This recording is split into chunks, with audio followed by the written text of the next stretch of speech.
Okay, good morning, everybody.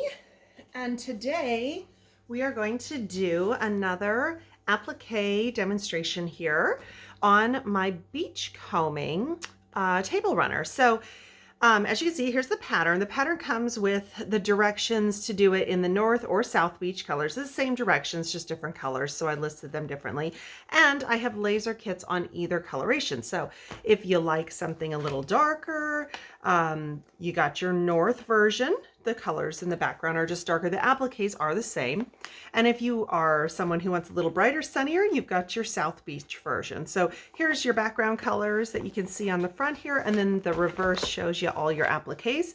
And you might notice the appliques are exactly the same for both. So it's just the backgrounds that change.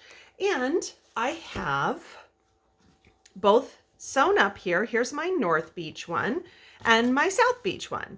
Now I'm going to go ahead and put the South one away, but you'll see that like I've got everything sewn together and ready to go. And I just want to make a comment as far as any help that you might need when it comes to the applique portion. So, I mean, not the applique, sorry, the sewing portion. So I just do my tutorials on the applique process because it's something that not everyone's familiar with, and not even every quilt shop is familiar with how to do them, especially like in the way that I do them. So if you're having any trouble or any issues with any of the quilting, I will just say all of my seam allowances are always 1/4 inch. And it's just really basic quilting. I do everything as pretty much straight stitch. Like, I don't think I do anything that isn't straight stitch. And you'll have in your pattern here your applique page, but all of the sewing instructions are listed here. This first page is for the North Beach runner, and then I just rewrote it. It's actually not really rewritten, it's just written again for the South Beach, and I just changed the names of the colors just to help make it a little easier, but it's the same instructions. And if you choose your own fabrics and you want to do something else for the backgrounds, you can follow either direction. They're the same basically on this page. So we're not going to go through this today, but if you do need help with any quilting, there's a lot of video tutorials online that will talk about general quilting, and your local quilt shops, always take advantage of those ladies and gentlemen. They know what they're doing, and they can definitely help you to get your backgrounds put together. So we're going to actually skip forward to step 7 on the final page here of the beach combing pattern, and it's going to tell you to trace all applique pieces twice on paper side of fusible web. Now I'm going to use a laser kit, but I'll show you with the little piece of fusible that I have here. This is just a little scrap piece. If you are doing your own tracing and cutting, you're going to want to trace on the grid side of your light steam-a-seam too. You can also use regular weight steam-a-seam. I prefer the light because I have a lot of appliques that layer, and the regular weight is just obviously heavier than the light, and the lightweight is going to be a lot thinner overall and not provide as much stiffness, especially when you have multiple layers. So on a table runner or wall hanging, if you can only find regular, it's totally fine. On quilts, I definitely recommend the light, just because you want your quilt to still have some movement. And for my designs, if you're getting it and doing it your own, lightweight is the best. It's about half, it seems, about thickness worth of the versus the regular weight. And so you trace on the grid side, and then and this is one thing I do like to mention to folks that are maybe doing their own tracing and cutting, is when you do your tracing, let me open this up and we can look at the layout guide here and all the appliques up here. So if you're going to trace your own designs, let me grab a bigger scrap here, and I'm going to trace all of my muscles. So I go through and I trace them all with a pencil. I really like mechanical pencils like this one, just because you always have a sharp point and you don't have to worry about sharpening, which is really nice. I find that they don't smudge as much as a normal pencil would too. I know it's probably the same lead, but maybe it's just because it's always such a sharp point. And I usually will trace from right to left because I'm right-handed. If you're left-handed, left to right. So you're not running your hand over the stuff you trace because you will smudge it. But once you've traced everything, one mistake I find a lot of people will do when they're not familiar with steam-a-seam is they'll trace all their shapes, and then they'll go through and they'll get their scissors and they'll start to cut out each shape before they've applied it to paper. Don't do that. That is a waste of your time. It makes it so much more difficult. If I traced all these muscles here, I'm just going to cut roughly around the outside of the whole thing.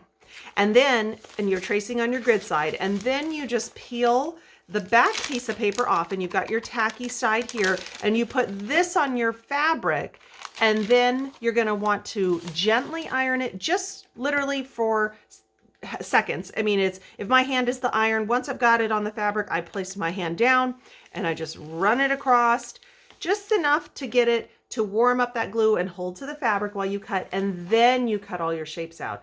Having the paper on either side of your line makes it so much easier to cut. And if you're going to cut all the shapes out once, all that intricate details, and then try to cut around them again where you have the floppy fabric on one side and then your paper on it is a nightmare. Like, you'll hate it. So one thing I find people tend to do incorrectly is try to trace everything on this and then cut them all out and then peel the paper off, stick them on their fabrics, and try to cut them again. Don't do that. Trace everything, cut around the whole section, peel the paper off the back, put that whole section onto your fabric. So you essentially, like I have my appliques here.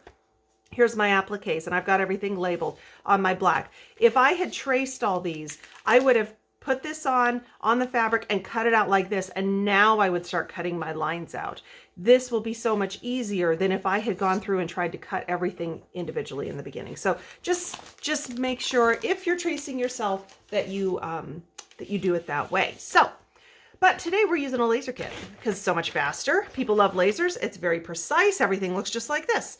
And the first thing that you're going to want to do when you're doing your lasers is you're going to want to label all your pieces. So these are all my sheets that I got, and it might be hard to see in there all the cut lines. You probably can see it there on the white, but everything has been laser cut. And the way that the laser works is it's individual little perforations. It's like little bitty dots to cut these lines. So I try to do my settings to where everything will pop out really easily, but it holds in place so that you can label everything. Because when you have little pieces like this that are the blue on the muscles, all these little intricate things, if they were loose in there, it'd be a nightmare to figure out what is what. So I try to leave them like this, and then I leave them in the order. You've got two sets of these because we have two sides that we do. So if you look here, you can see that the shapes correspond just the way it's laid out on the paper there. So it's easy to know that 8C, 8C, 3B, 3B, 2B, 2B, and so on. And then it's done twice because you got two sets. So do the same thing. So you want to go through and label everything first. That's really important. It helps you to grab everything faster, and you're not searching all the time. You've got everything already labeled. And then we're going to go ahead and we're just going to move into step 8, which is pre-arranging some of these shapes. So the mussels, the scallop, and the sand dollar, they have multiple pieces to them. And what we're going to do is we're going to go ahead and pre-arrange them on an applique pressing sheet before we go to arrange everything on the background. So I'm going to move my background out of the way for right now. We'll just set it aside. And I'm going to grab my applique pressing sheet. So if you don't have one of these, it's something that if you're doing a lot of my designs, you're going to want.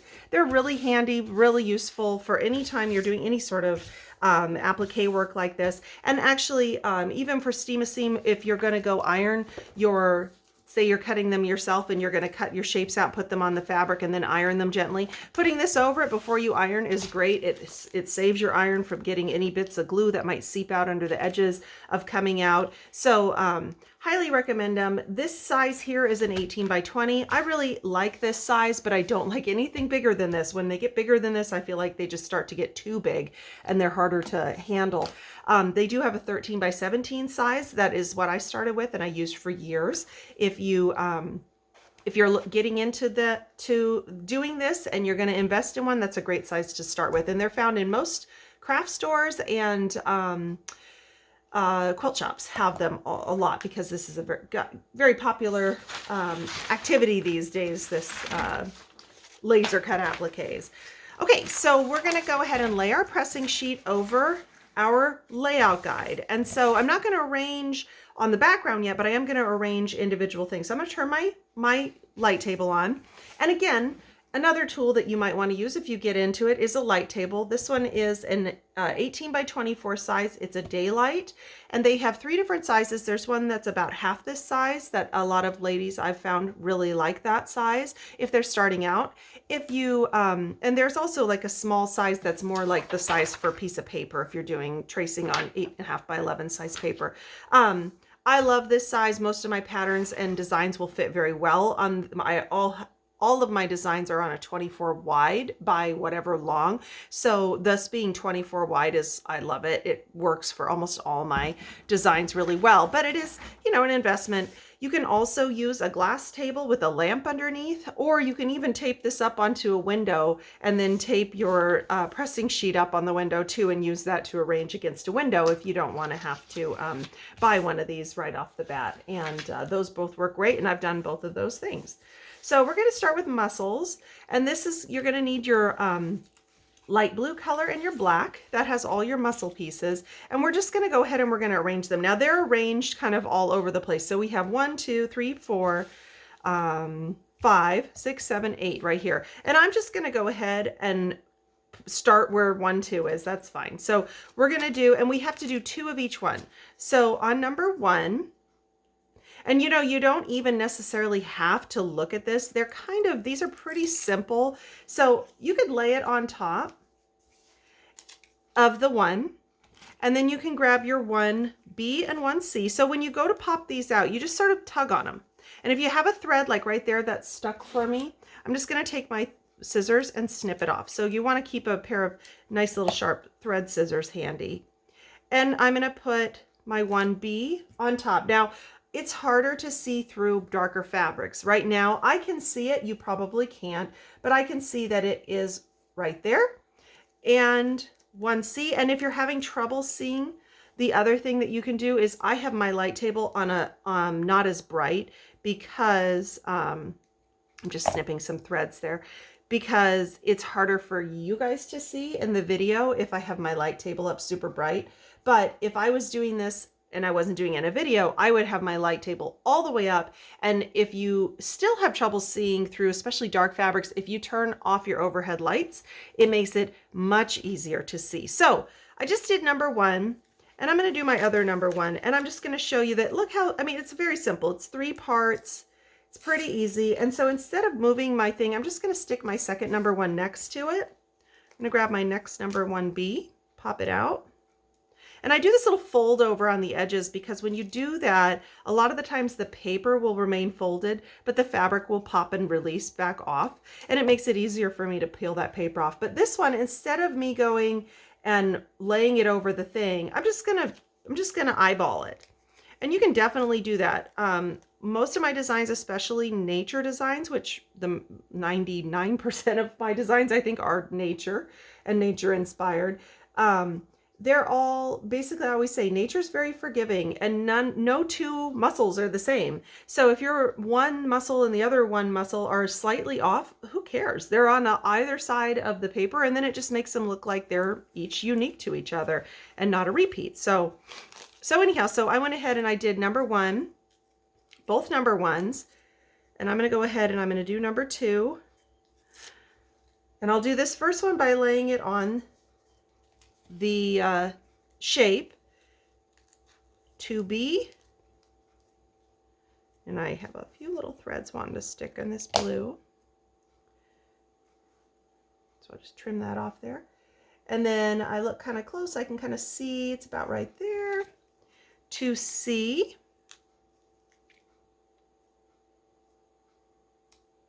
do my little fold over.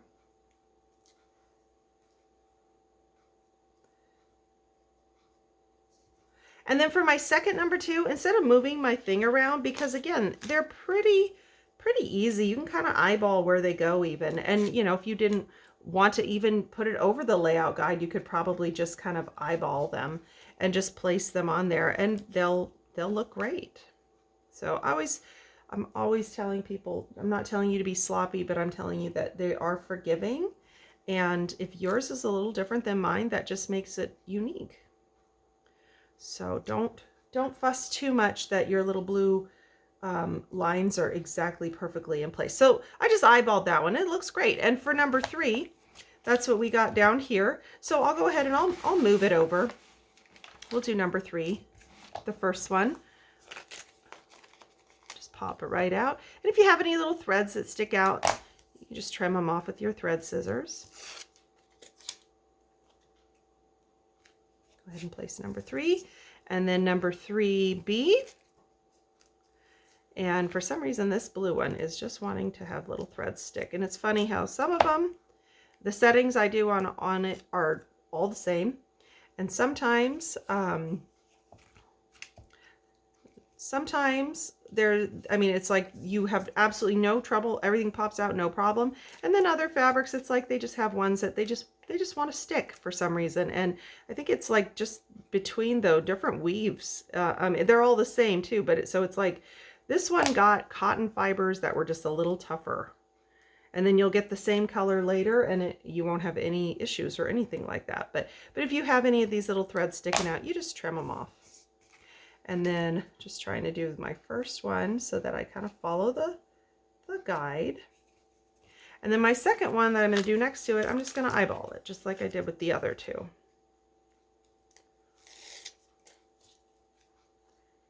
And I'm covering up my number 4 so I could move it over.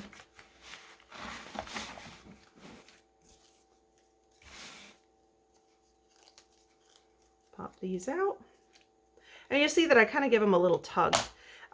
If you tug and you don't get any resistance, and it'll just pop right out. But if you tug and you're getting some good resistance, then don't just keep tugging. You do want to then get your thread scissors and trim some of them, because sometimes they're very well secured. And so, like I said, the way the laser machine works, it's little perforations, and it's just sometimes those, they're so close to each other. It amazes me. I was actually amazed that you could even cut the sheets where they would hold together, because I always thought when they first were presenting the idea of doing these laser kits, I thought, oh my gosh, if all these little pieces were just cut and loose, like how big of a nightmare would that be to have to figure out which one's which? And so I thought, like, no way, I don't think my kits would be, suitable for something like that. And then a gentleman who had a laser machine that lived in my area, I did this shop hop in 2013, and they offered a laser service to shops if they wanted it. And he talked to me about it and everything. And I was kind of thinking, like, the shop hop that I did is flowers, and there's so many tiny little pieces in it. And I just thought, like, I don't know how anybody is going to figure out all those little pieces and what's what like that. I would rather just sit there and cut it, honestly.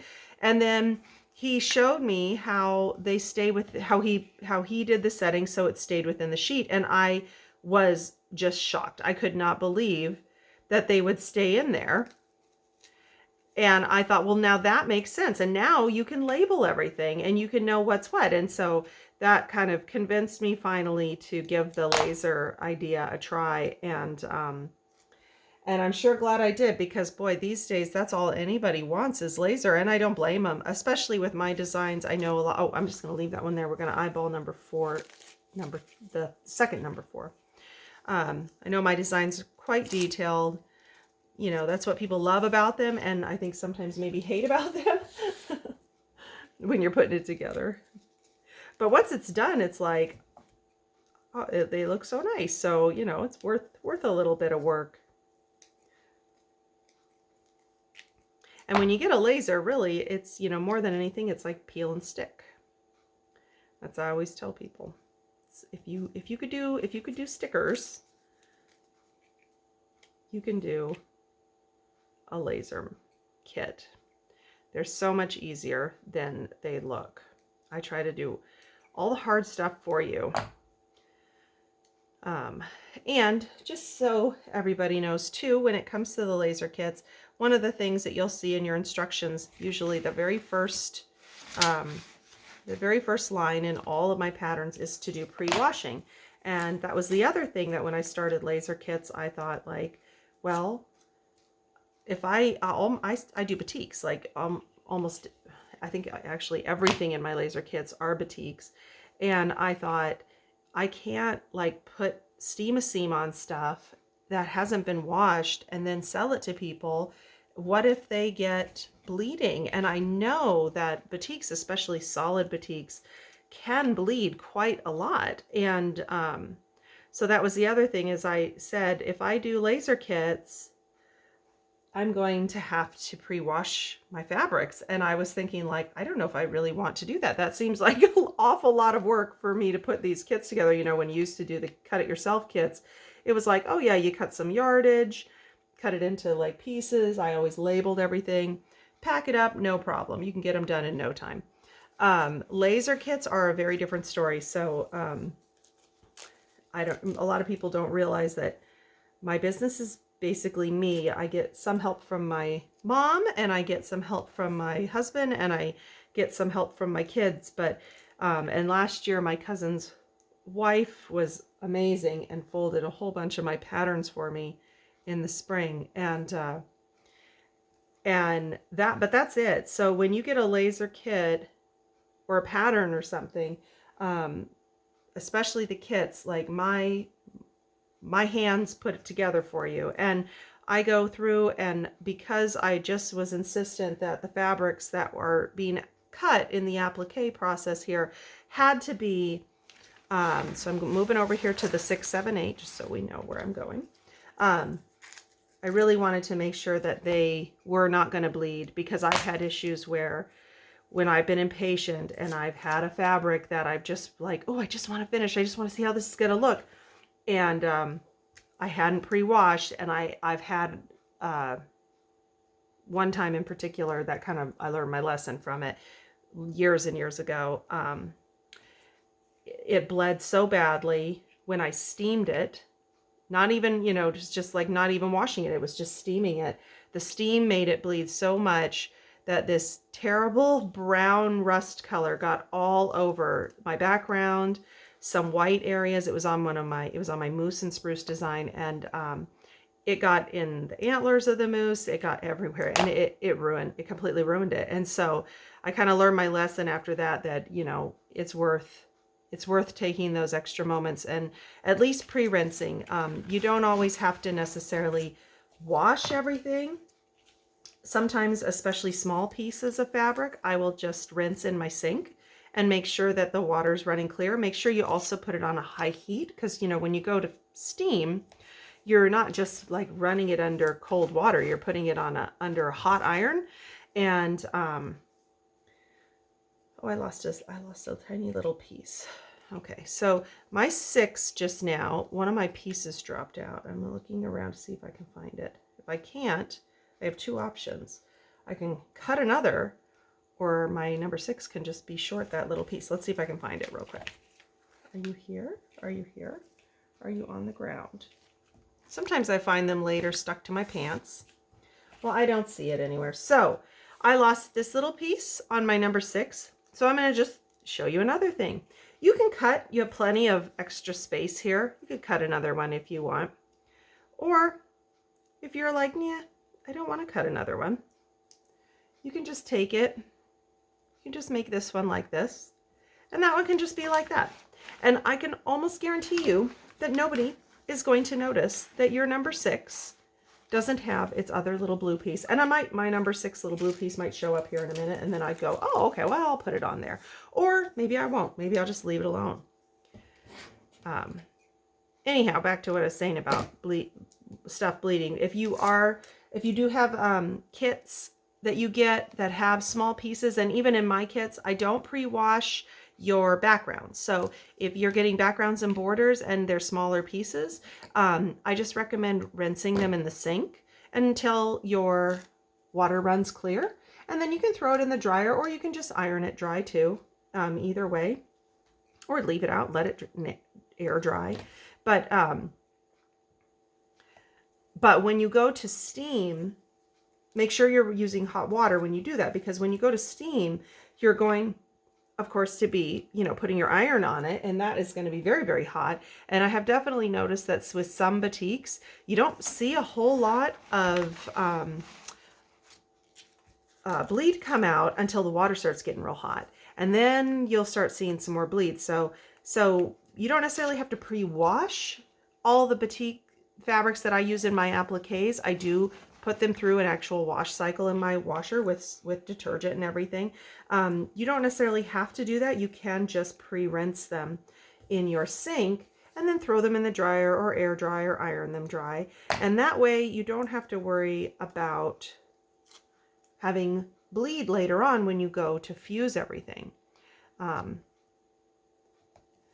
The other thing though, if you do throw them in your dryer, the other thing that the dryer is going to do is it's also going to straighten out the weave of your fabrics. So when your fabrics are, you know, wrapped onto bolts and cut at the stores and everything, they do get a little stretched. And so the weave in your fabric, the parallel weave, can get wonky a little bit. And when you dry it, it straightens itself out. And so the dryer also, it's called blocking, and it also blocks the fabric, and basically it straightens out your weave. So anytime in the future that you might wash a quilt that hasn't been blocked, you run the risk of having this like sort of twisting look in maybe just some of your blocks, or people sometimes will notice it on shirts, or on the hems of your shirts or on your collar area, that it's sort of, the fabric looks a little like it's being pulled. That's because it had stretch in it when it was being made and the fabric wasn't blocked. And then once it goes through a dryer, it will block itself, and you can't ever unblock it. Like, you can't ever get it back to that exact way that it had been twisted when it was made. So some people I know have said, oh, I had a quilt and this one color in my quilt, all the blocks that had that color in it, that color itself kind of wanted to twist, and I don't know why. Well, that's because the weave was stretched at some point, and it straightened itself out in the dryer cycle. So doing the pre-wash and the pre-dry is actually a really important step. A lot of people don't do it. You don't have to. Live on the wild side.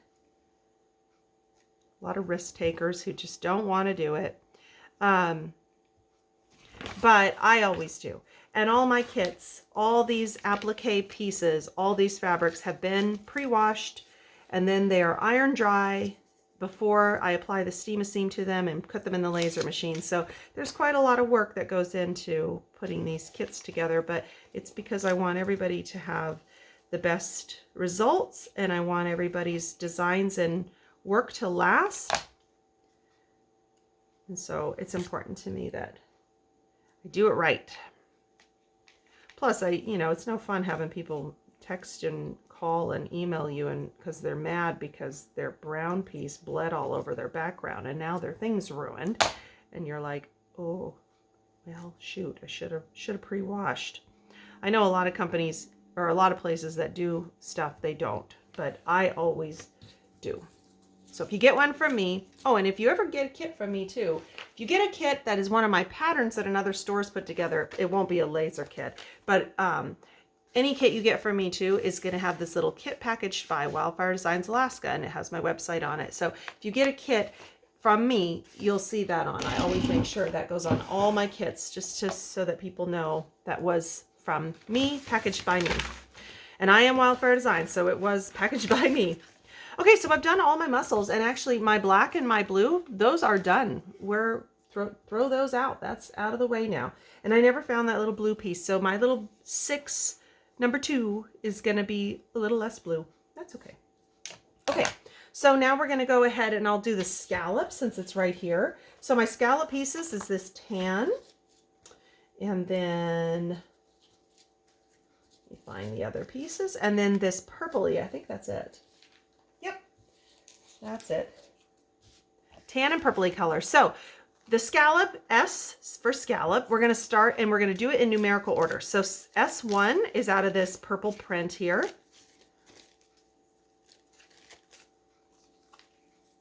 Boop. And if you have any little threads sticking out, like I said, just take your little thread scissors and snip them off.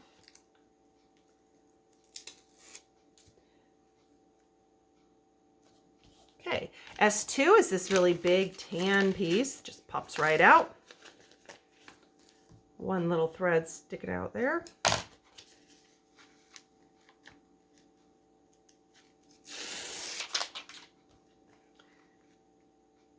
And I'm just going to line up the bottom of that. So this bottom point here, and it overlaps S1 a little bit. S3 is this part here. And it's got a bunch of little spiky things in here. So it's going to pop the spikies out sort of a little at a time. So when you have these little things that come to a point, you do want to be a little careful in your tugging, just because you can tear them. You know, it's glue that's holding that together, and then your weave is getting cut so small that it's not as strong. So if you are doing like these little sea urchins, or sorry, there's little sea urchins right here, or the scallop, you don't want to, if it's not wanting to let go, don't just yank. If it's really holding, get your little thread scissors out. I'm just checking to see. I actually don't have any threads there. So I'm gonna go ahead and peel this one off. Now this one is a little more tricky once the paper's removed. It gets way floppier. So I will usually kind of start in the middle. I'm gonna put my little thing up and down. Pretty sure that's right. Okay. And then I'm gonna put this guy where it goes, lift this side up and kind of guide my top edge, and then kind of lift them up and let them flop, lift them up and let them flop. And they just sort of go right where they're supposed to, or very, very close. And you can always adjust them if they're off a little bit. Like this guy, he needs to be a little bit more to the left. This guy goes a little bit more pointing towards the center. Make sure we're going all in there. There we go. And then I just kind of lay them down. And then the very last piece, S4, peel that off. And S4 just goes down here. And that's it for our scallop. Okay, so hang on to this because we got our urchins on there. And then the very last one that we're going to do is our sand dollar. And oh, scallop, we only have one. We have 2 sand dollars. Now, with the sand dollar, here's something that I will do that you'll probably go, oh, but you're not following your instructions. But I am. So the sand dollar, we've got a few little pieces in this fauna color, in the white, and in this other. So we got these 2 dot pieces that you have. This one's called, the color of the fabric is fauna. This one's called sandpiper, but don't remember what I call them in there. I don't have my labels. Let's see. They are called dark dot and tan dot. So here's your tan dot. Here's your dark dot. So on these ones, I labeled all my little sand dollar pieces, 12, 13, 14, 15, 16. This is sand dollar 1. There's all these little pieces in here that are my other sand dollar pieces. I didn't label them.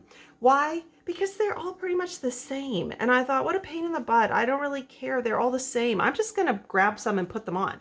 So I'm not exactly following instructions, but like I mentioned with my little barnacle or mussel number 6, if my sand dollar piece 4 and 5 ends up being at 6 and 7, if my 6 and 7 end up at my 10 and 11 part, I really don't think that you're going to notice, or that I'm going to notice, or that anybody else is going to notice. And sometimes, you know, it's like, okay, they're the same. Do I have to be so particular that they go exactly in those places? No. So I am just going to start popping these out 2 at a time, the 2 facing each other. I always think they look like moose footprints. If you're from Alaska, you might be like, they look like little moose footprints. And I'm just going to pick a spot. This looks good. We're just going to go here. And I'm going to take my other one. And now these ones too, they're kind of fine. They're kind of little. I've never used tweezers, but I have had ladies tell me that they like to use tweezers with these little type pieces. You can certainly do that. I have not. I don't have very, very strong fingernails anymore. These ones are a little longer, so I'm going to stick them over here where the longer ones are, because they just look like they maybe go there. Maybe they do. Maybe I'll accidentally put 2 of these in the correct place. But anyhow, I don't really have very long fingernails. Especially my thumb, my right hand. I've had a split nail for quite a few years, 4 years I think now. And so I have to keep it super, super short. And I still have just enough tiny little bit of a nail to get in there and get that and hold it. So I usually don't find that I have too much trouble where I've tried the tweezers situation, but I understand that it helps some folks. So I'm just kind of picking. Well, I'll go here and then I'll go there.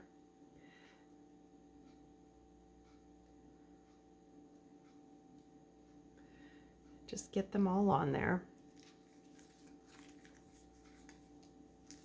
So I'm just pulling them out 2 at a time. In my little sheet here, I'm leaving like moose tracks everywhere. The moose has been like walking all over my table. It's like a confused moose because it's going all around back and forth. Okay, so there's the last of those on that one. And now we're going to move over to this tan. And I do have them labeled 12, 13, 14, 15, 16. And I'm going to put those on. And I'll, you know, these ones too are also ones that if you don't put them in the right place, I don't think it's going to matter. I don't think you're going to notice that either. And so again, I'm not telling you to be sloppy. I'm telling you not to stress out and like worry about it has to be so perfect. Everything has to go exactly there or it's not going to look right and everybody's going to know. No, that's not going to happen. Nobody's going to probably know but you. And then down the road, you're going to be like, which one was it? I mean, even when somebody says to me, I watched your video and I saw, is this your sample you did where you have that little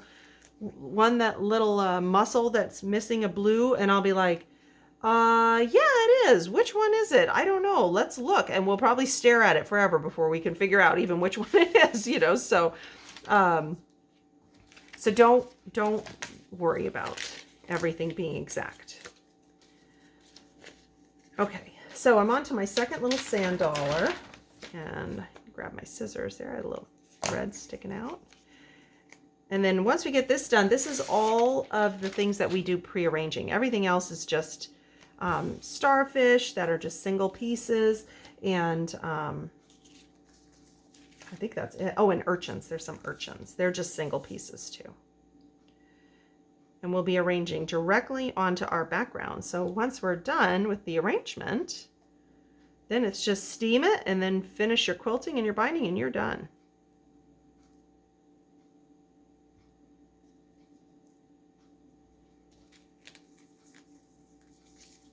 Okay.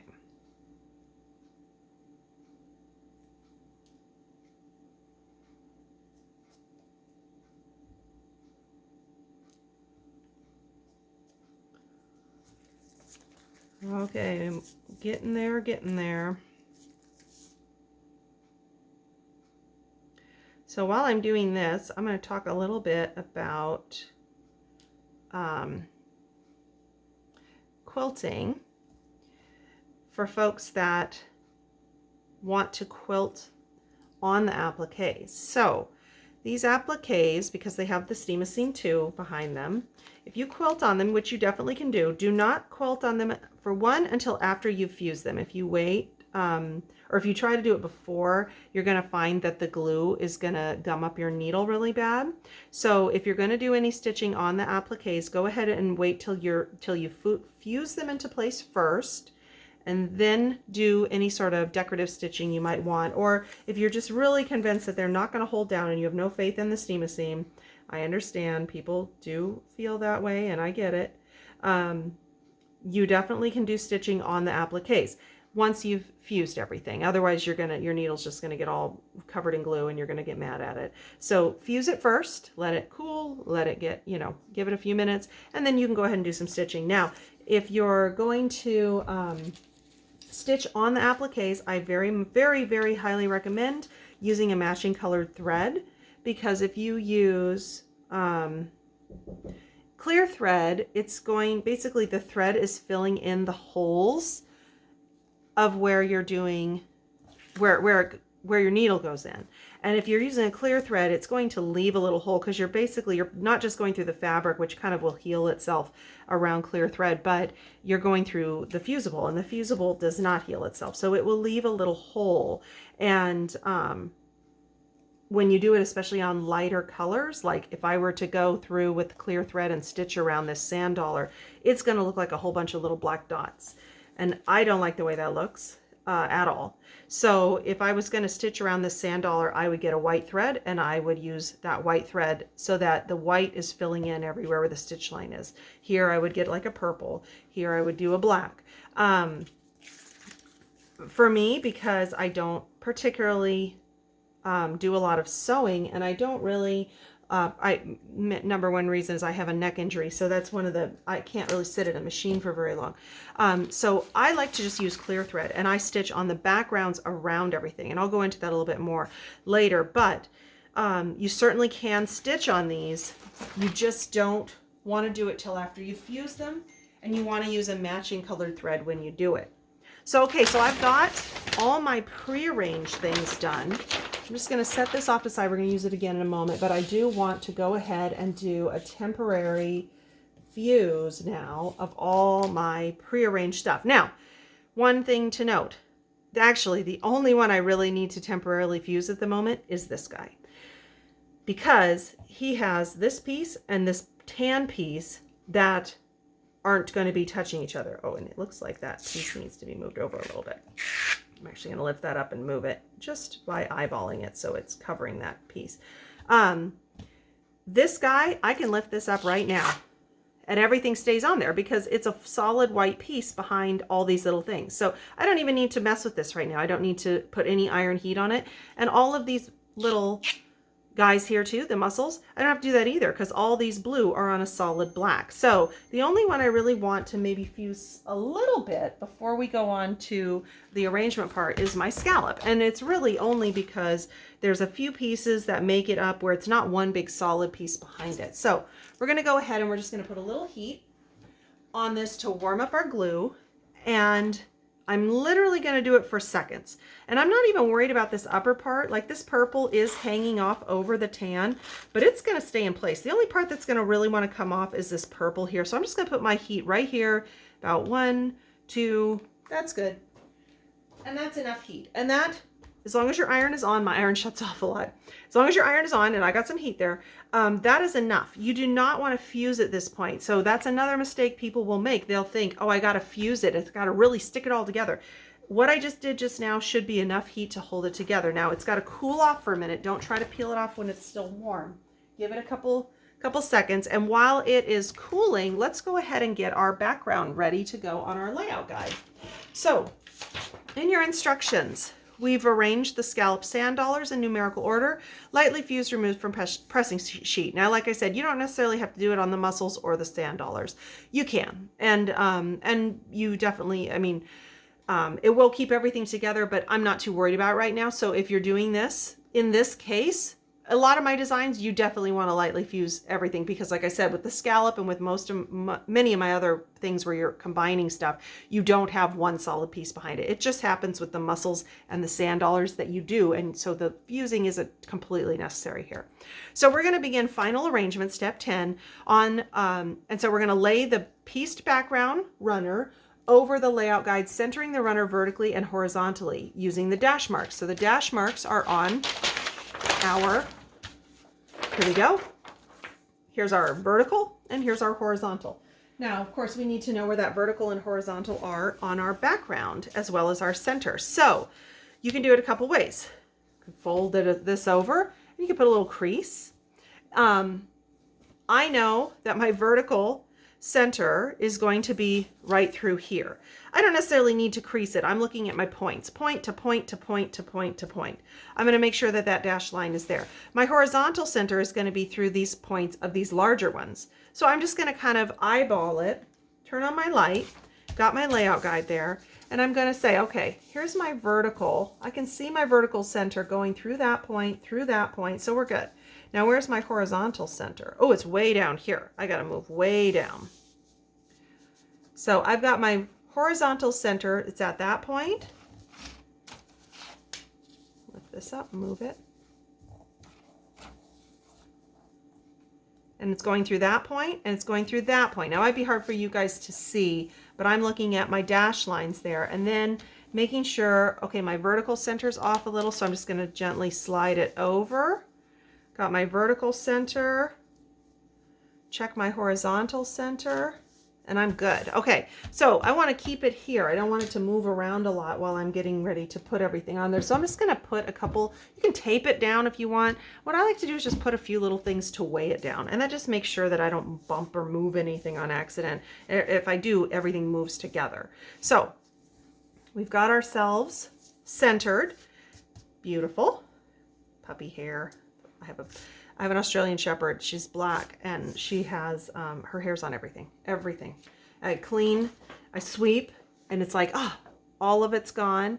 And then as soon as I sit down, like these little like hair dust balls go flying across. And I'm like, oh my God, where did you come from? I just swept. Okay, so now we're gonna jump down. We're gonna do one side at a time. So we're just working on this side. So we're gonna go ahead and start on 11. We're gonna arrange. And so this is grab all the rest of your stuff. All the rest of your stuff here. So we're going to arrange starfish A, one of the urchins, and starfish B. So that's starfish D. Here's E. Oh, I see a B, but I need to find my A. A first. Okay. A. Now, starfish A is this one that has all these little dots cut out of them.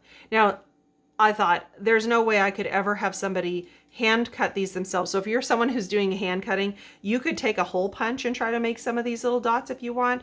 Or you could just, you leave yours solid. And if I was doing it, I would leave mine solid. But you'll notice that there's a bunch of little dots in them. Now I've already popped a lot of mine out, but they just easily pop right out. So if you haven't done that yet, you'll want to go ahead and pop out all your little dots.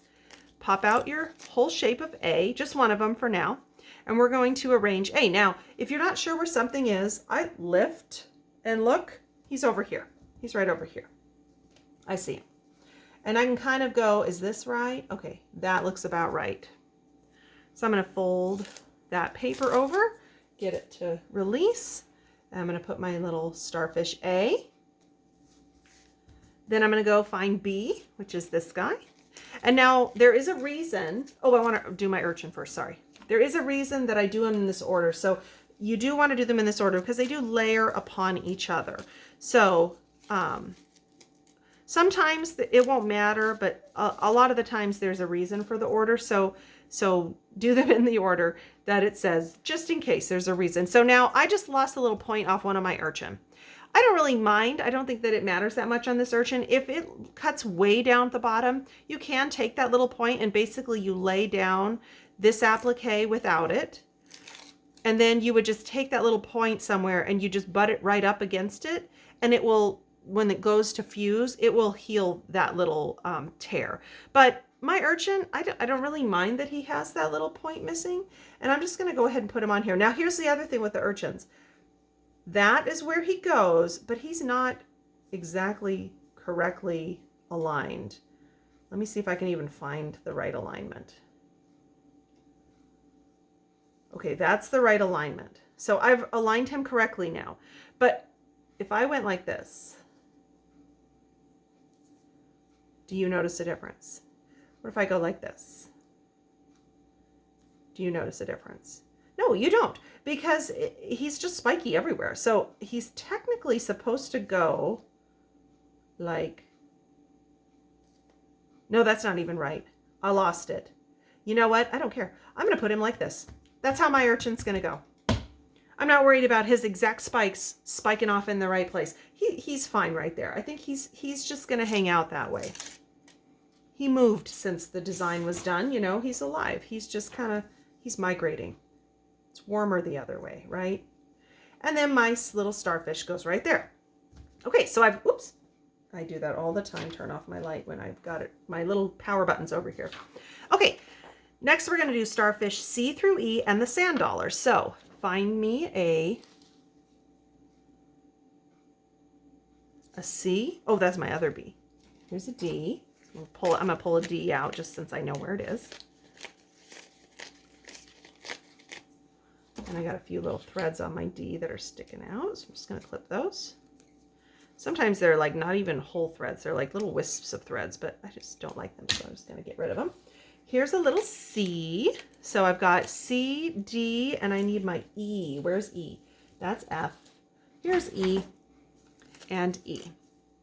Okay. And sand dollar. So I've got my sand dollar on my applique pressing sheet over here, ready to go. So let's find C, this little guy here. Fold that paper over, peel that off. D is this big guy, and he's right here. And now, like with this too, you can also, if you really want it to be arranged the right way, oh, I got it first try. It's amazing. If you move, you'll see, oh, he doesn't fit, he doesn't fit, he doesn't fit. He goes like this. So sometimes if I want it to go the right way, I'll be like, okay, that's there. I know this is this corner, so I'm just going to hang on to that corner. And I know that that's that corner. And what I always do with these sort of appliques too is I center them, and then I let the legs go out. Instead of starting over here, I always kind of start in the middle. Okay, and E.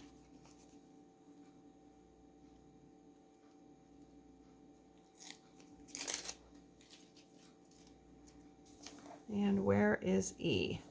I see him over here.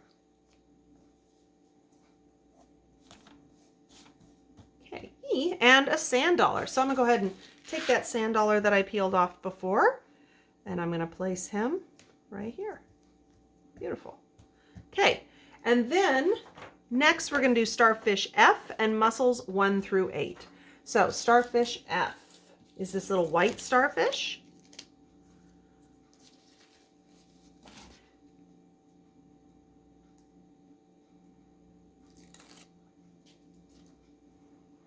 Where does it go? I kind of have to look through here. Starfish F, where are you? Where are you? Oh, it's up here. I see it. You might not be able to see it, but I can see it. Kind of in the center again. Layer down, and then my mussels. So now I'm going to put all these mussels down. So my first mussels are, I think, on the, yep, they're actually, I'm going to scooch everything down. How much stuff can I knock off the side here? Let's see. Scooch. Okay. Mussel 1, peel it off. Place it here. Mussel 2, peel her off. Place it here. And just so I remember what mussels are what, I kind of kept them together. So there was 1, 2, 3, 4. I think this was 5. Yes, 5, 6, 7, 8. So I'm just kind of arranged them in order. You could do them in a row. So, you know, these 2 are 1, these 2 are 2, you know, and keep going that way. If you absolutely put, you know, mussel 1 where mussel 2 was supposed to go, I think you're going to be okay. As long as it's not like a huge mussel versus a little mussel. So these ones, they kind of do this little fan thing. So it's going to go big, medium, small.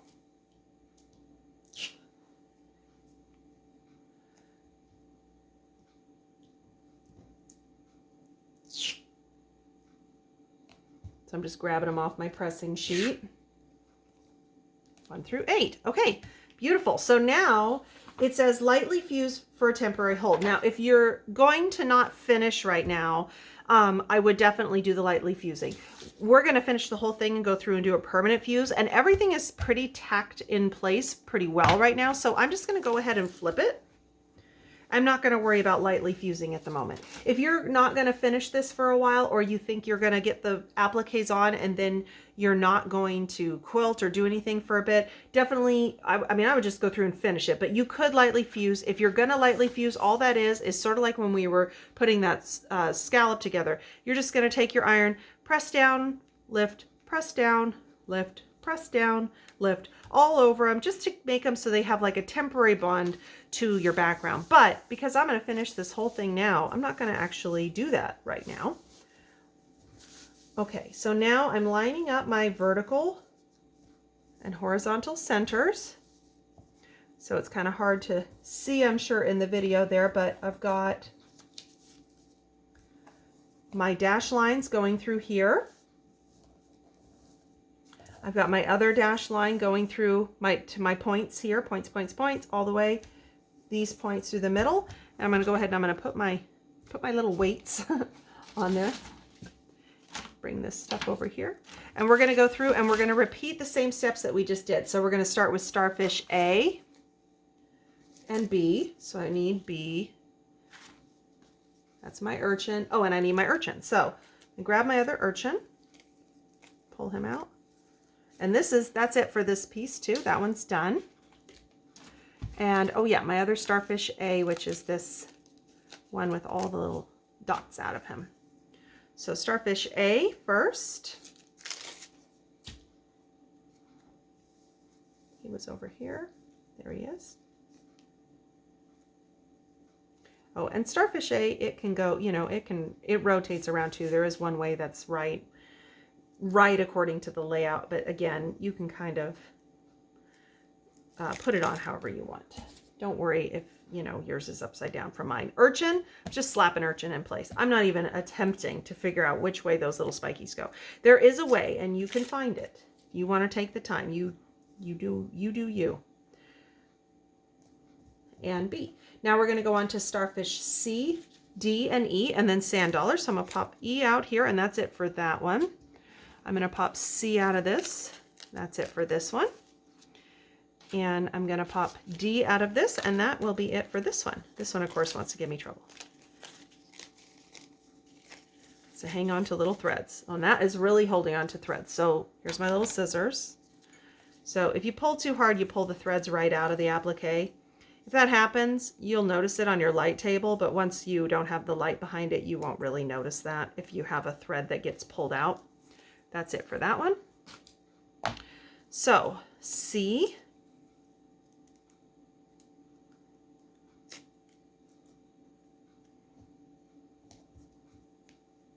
D, and again with D, it's one of those ones where I kind of like these big ones to be the right way. So I'm going to try to find his right way. There it is. And as I'm doing that, I find another thread. So I'm going to hang on to that corner because I know it's this far right arm.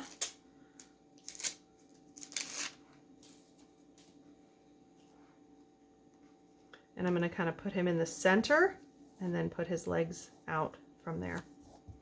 And E.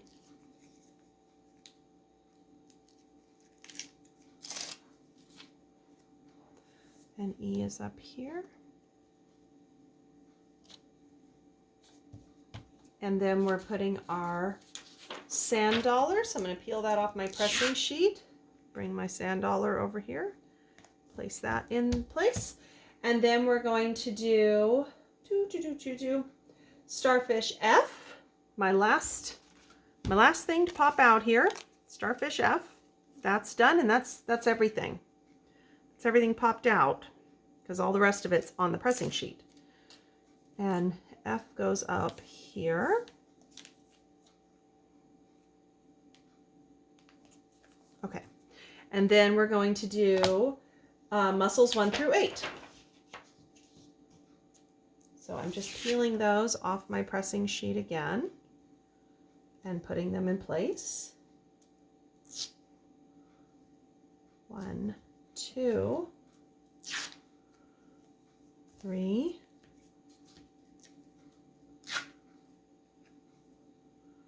4, 5,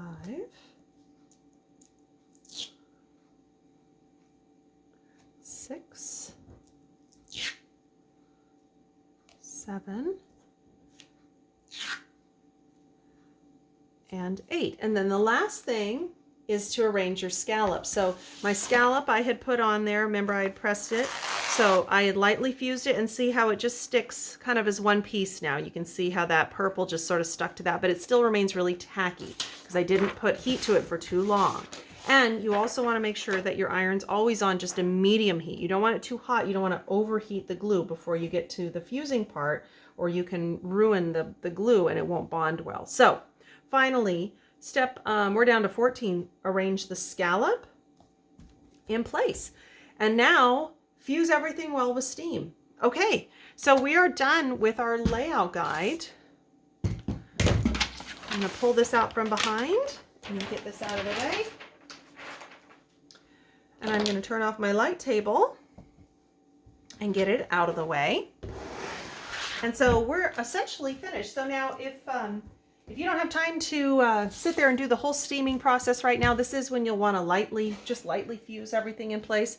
But if you have time, it only takes a few minutes. I would go ahead and just get it steamed and get it done. So I'm going to get my little travel iron thing here. hopefully my iron will be warm enough. Well, I'll talk about stuff for a few minutes if it needs a second to warm up. So at this point now, what we're going to do is we're just going to do the lightly fused part to get it to where everything is staying flat and warming that glue up to stick to the background, so that if you're using a steam iron, the steam will kind of hit at it. And sometimes little pieces that maybe aren't stuck down really well, they might kind of fly off and you may not notice it. And then you might accidentally fuse something over here that was supposed to be over here. Or you might find out later that you have a piece stuck to your iron. And that's a real bummer, because the applique will get ruined and you'll get glue on your iron. So the best thing to do at this point is you're just going to press everything gently. This is my lightly fusing. So I'm taking my iron, I'm just gonna press down and lift straight up. Press down and lift straight up. And I'm gonna just do that over the whole thing. And all this is doing is it's kind of warming the glue and just sort of temporarily sticking it to your background. Okay, so I've done that on this side, and because my iron was longer underneath, I just do the whole thing, but we're gonna go ahead and fuse this side now. So if you're using a steam iron, what you'll wanna do is hold your iron within an inch of the material and the appliques, blast it with steam for about 5 seconds, and then just set the iron directly down on it for about another 10. So if I was using my steam feature on this, I would go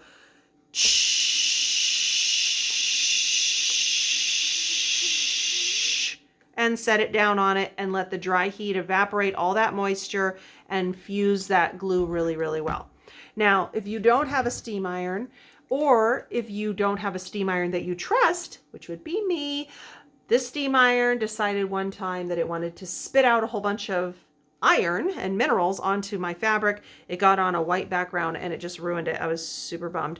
And so I don't trust it. So when I had a period of time where my old iron had broke and I didn't have a new iron for steaming, the steaming part broke, I started using a spray bottle, and it works really good. So I just mist.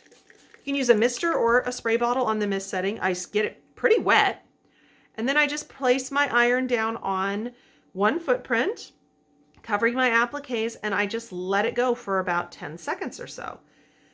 And I want all that moisture to do its job, make that glue nice and melty and get into all those little cracks and bond really well with my background. And then I'm going to lift it up and I'm going to move to the next footprint, and I'm going to do the same thing. I'm just going to kind of let it hang out. I'm going to let it go for about 10 seconds. And that way I know that it's really getting that heat to that glue. It's evaporating all that moisture. And then we can move on to the next footprint. Again, about 10 seconds. And I'm going to do that over the entire top, making sure to get every little bit of applique. And then I'm actually going to even go and I'm going to do it from the reverse when I'm done. Now this particular design doesn't have a lot of pieces that have a lot of layers. So some of my designs will have many layers to them. There might be 4 or 5 layers in some areas. This one, the most that we really have is 2, even here where it's overlapping, because this is a single piece, this is a single piece. Most of these are, with the exception of those couple things that, we put together. Because there's so few layers, one steam over from the top done really well is probably going to be sufficient, and it will really hold everything in place really well. But I like to steam from the back, especially when I have designs, and if you're doing a different design of mine that has something with a lot of layers, what's nice is when you steam from the back, you're making sure to get that steam and that moisture all the way to the layer that is bonding against your background fabric. So I like to steam over the whole top, my cat or my dog's hair again, and then I like to flip it over and I steam it from the back. So just something that I recommend. Even on this one, I'll still want to go ahead and do that just so I know that it's fused really, really well. And so then the other thing that we talked about a little bit before is quilting. So once I've got it steamed, and I've steamed everything well, now if you have like some background areas, sometimes when you got all that steam in there, it kind of wrinkles it up a little bit. You can go in and you can now just go ahead and iron over it.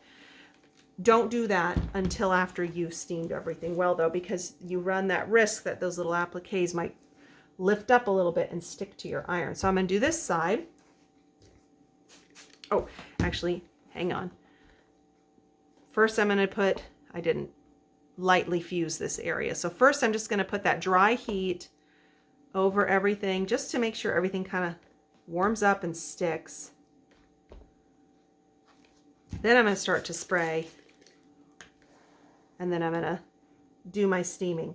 So quilting, for something like this, what I usually will do is I'll do clear thread. I'll start at any point I want, and I'll just stay off the applique onto the background, but within about 1/8 of an inch of it, and I'll just sort of go all the way around. I'll go all the way around, and then here I hit the scallop. I'll go around the, I'll go around this starfish. I'm getting so close to this mussel, I might just go ahead and go around these mussels, come back, go up and around the scallop, come down here. I'm pretty close to that starfish. I might just go, and I just kind of go around everything and make sure that I kind of, it kind of makes the appliques feel like they're popping off a little bit when you do that. So that's usually about all I do. Now, some folks do amazing quilting, and they really can take a design and just add so much beauty and detail to it through their quilting, and you can certainly do whatever you want. Like I had mentioned before, if you're going to stitch on the appliques, you definitely want to use a matching colored thread.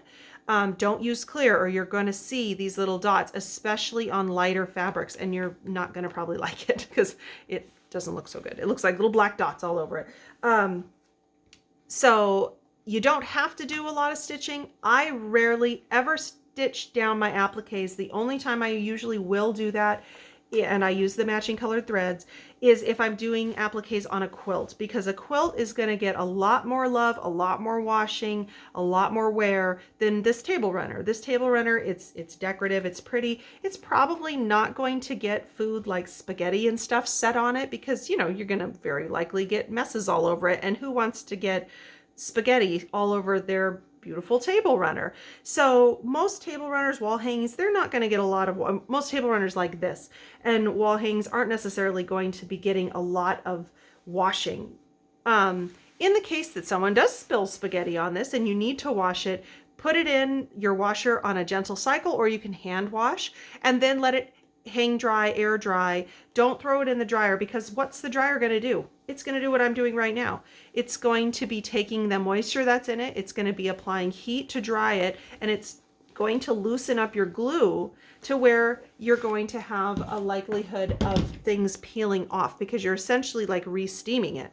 So air dry, and then once it's dry, then you can go ahead and you can do some like ironing on it to maybe, you know, for wrinkles or flattening it out or something. So so that's it with quilting and washing. And then of course at this step I would do my quilting, I do my binding, and it's done. And I just love this one. I did this one thinking about my daughter. We go to the beach anytime we're anywhere near the beach. So it's sort of a combination of things that we've seen at the beaches in Alaska, in Oregon, in Hawaii, and in Florida. And one of the reasons I ended up doing this brighter background version was because I thought, now this is more like Hawaii and Florida. This is more like Oregon and Alaska. And the appliques are the same, but the backgrounds, depending on where you're at or what kind of feel you want, you have that option there. So I hope everybody enjoyed this. I hope I've answered your questions, and that you feel confident in moving forward. This is actually, as far as the applique, one of the more simple designs. So it's a good one to start with in the applique. And if you're someone who's familiar with quilting, this stitching here, this is just squares. They're on point. You do have some triangles. So, but it's really a pretty simple background as well. And so anyhow, I hope everybody enjoyed themselves, and I will be doing more tutorials, and see you again soon.